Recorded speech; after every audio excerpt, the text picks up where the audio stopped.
Bienvenue pour faire cette nouvelle dictée. Cette dictée est destinée à toute la famille à partir de 9-10 ans. Vous allez sûrement reconnaître le texte de la dictée d'aujourd'hui puisqu'il est très célèbre. C'est la célèbre fable de Jean de La Fontaine qui s'intitule « La cigale et la fourmi ».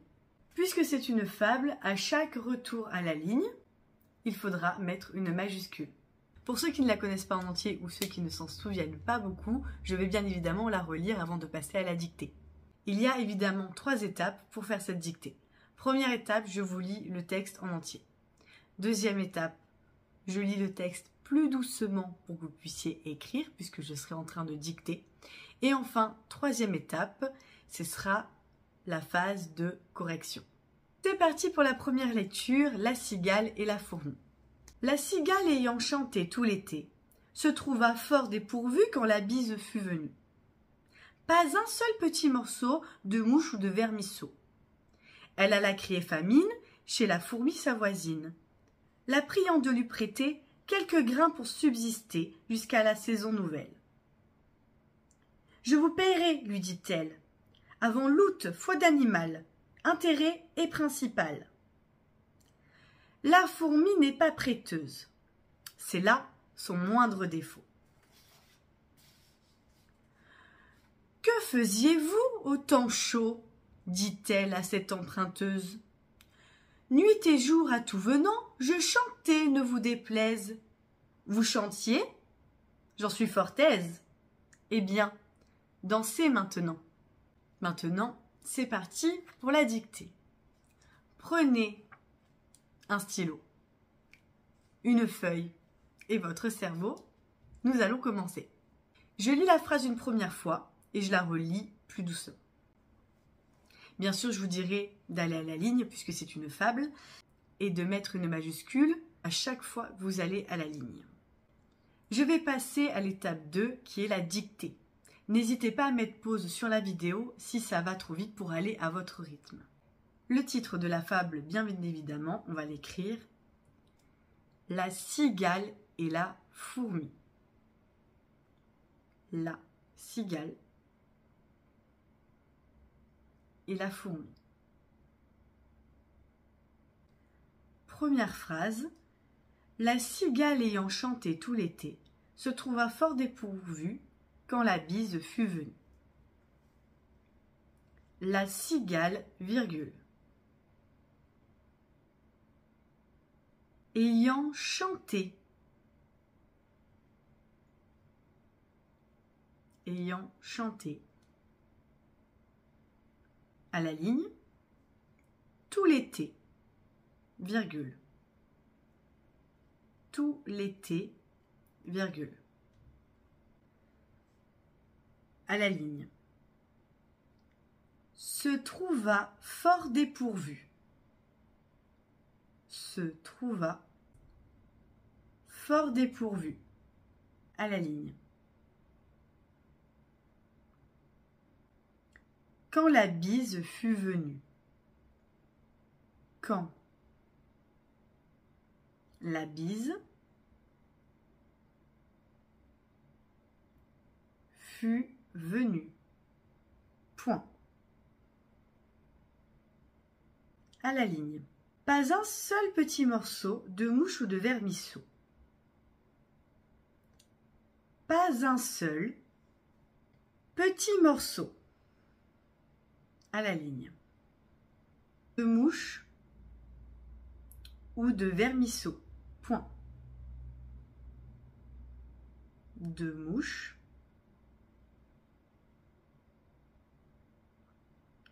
ou de vermisseau. À la ligne. Elle alla crier famine chez la fourmi sa voisine, la priant de lui prêter quelques grains pour subsister jusqu'à la saison nouvelle. Elle alla crier famine. À la ligne. Elle alla crier famine. À la ligne. Chez la fourmi, sa voisine, virgule. Chez la fourmi, sa voisine, virgule, à la ligne, la priant de lui prêter, la priant de lui prêter, à la ligne, quelques grains pour subsister, quelques grains pour subsister,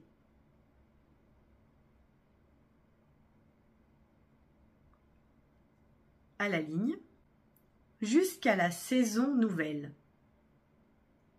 jusqu'à la saison nouvelle, point, à la ligne. Je vous payerai, virgule, je vous payerai, virgule. Lui dit-elle, virgule, lui dit-elle, virgule, avant l'août, virgule, avant l'août, virgule. Foie d'animal, virgule, foie d'animal, virgule, à la ligne, intérêt et principal, point, intérêt et principal, point, à la ligne. La fourmi n'est pas prêteuse, point virgule. La fourmi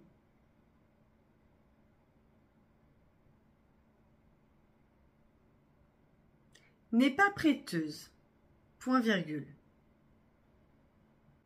À la ligne, c'est là son moindre défaut. C'est là son moindre défaut. Point. À la ligne. Que faisiez-vous au temps chaud? Point d'interrogation. Que faisiez-vous?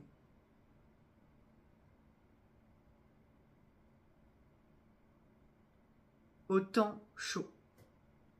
Point d'interrogation. À la ligne. Dit-elle à cette emprunteuse?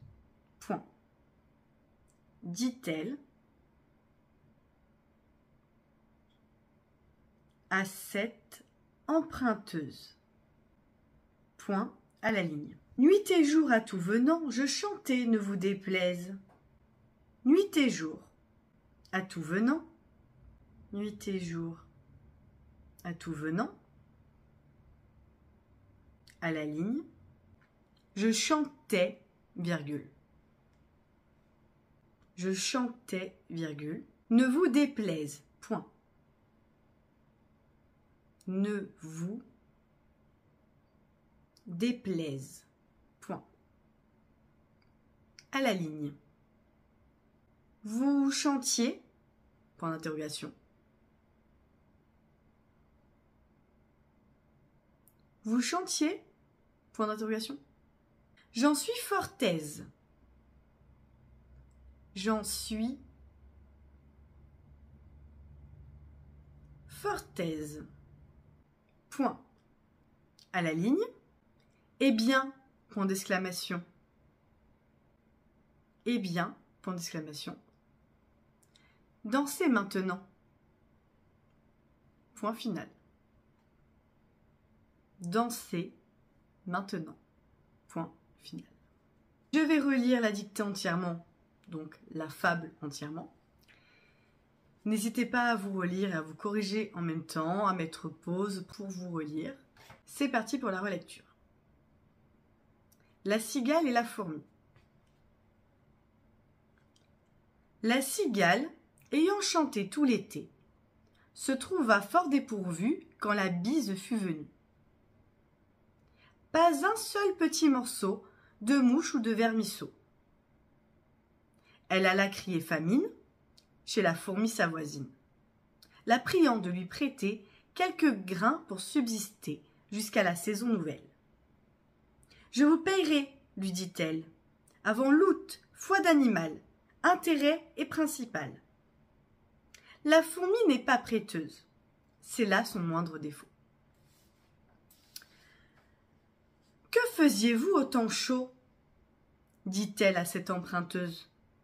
Nuit et jour, à tout venant, je chantais, ne vous déplaise. Vous chantiez? J'en suis fort aise. Eh bien, dansez maintenant. C'est parti pour la correction. Première phrase. La cigale, ayant chanté tout l'été, se trouva fort dépourvue quand la bise fut venue. J'ai mis entre parenthèses lorsque deux écritures étaient possibles. Et en effet, cigale peut prendre un C majuscule ou un C minuscule. Dans le texte de La Fontaine, il y a une majuscule, mais c'est tout à fait autorisé de l'écrire avec une minuscule. Ayant chanté.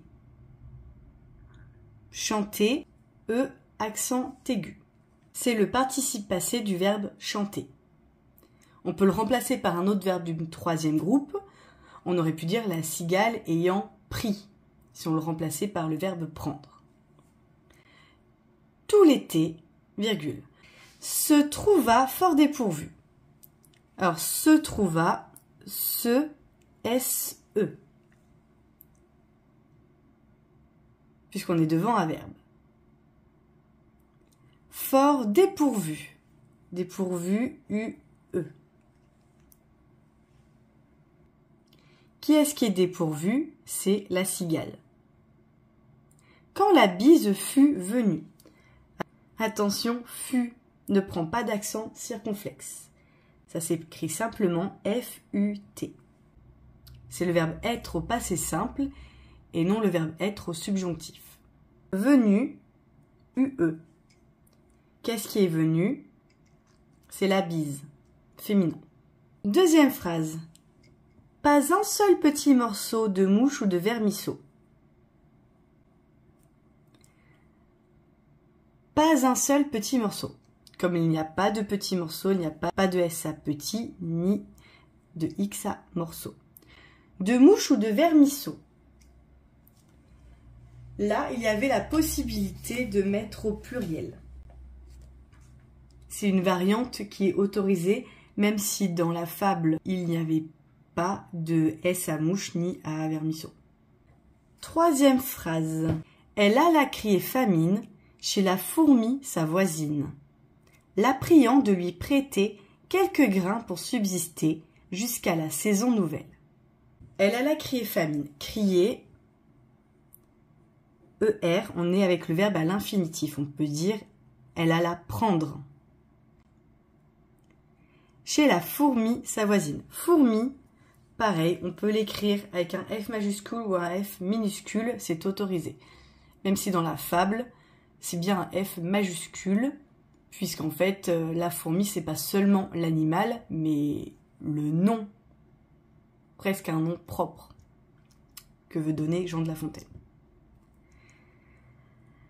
La priant de lui prêter, l'accent circonflexe à prêter, quelques grains pour subsister. Alors attention à quelques grains. Quelques ne prend pas de S. Dans la fable, quelques est au singulier, donc grains également, jusqu'à la saison nouvelle. Nouvelle s'accorde au féminin puisqu'on parle de la saison. Quatrième phrase. Je vous payerai, lui dit-elle, avant l'août foi d'animal, intérêt et principal. Je vous paierai, c'est du futur, donc pas de S, ça finit par AI. Lui dit-elle, attention de ne pas oublier le trait d'union. Avant l'août. Alors attention, c'est un petit piège, l'août. Bien sûr, on met un O majuscule, U accent circonflexe T. C'est une moisson que l'on fait pendant le mois d'août. Foi d'animal. Foi, FOI tout simplement, puisque c'est la parole. Intérêt et principal. Les intérêts, c'est quand on emprunte une somme d'argent et qu'on la rembourse avec un montant plus élevé. Alors, principal, c'est la somme empruntée, c'est le capital. Cinquième phrase. La fourmi n'est pas prêteuse. C'est là son moindre défaut. Là, avec un accent grave, on peut remplacer par ici. C'est ici son moindre défaut. Son, S-O-N, c'est un déterminant possessif. On pourrait dire au pluriel, c'est là ses moindres défauts. Sixième phrase. Que faisiez-vous au temps chaud? Alors on est avec le verbe faire, donc faisiez, ça s'écrit AI. Au temps chaud, on parle de l'été. Que faisiez-vous cet été? Donc ce n'est pas au pluriel, au AU tout simplement, chaud, pareil, pas de S. 7e phrase. Dit-elle à cette emprunteuse?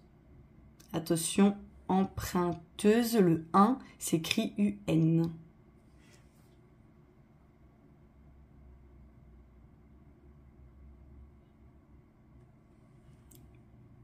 8e phrase. Nuit et jour, à tout venant, je chantais, ne vous déplaise. À tout venant, ça veut dire tout le temps. Nuit et jour, tout le temps, je chantais. Il n'y a pas de trait d'union. 9e phrase. Vous chantiez, attention au I. J'en suis fort aise. Point.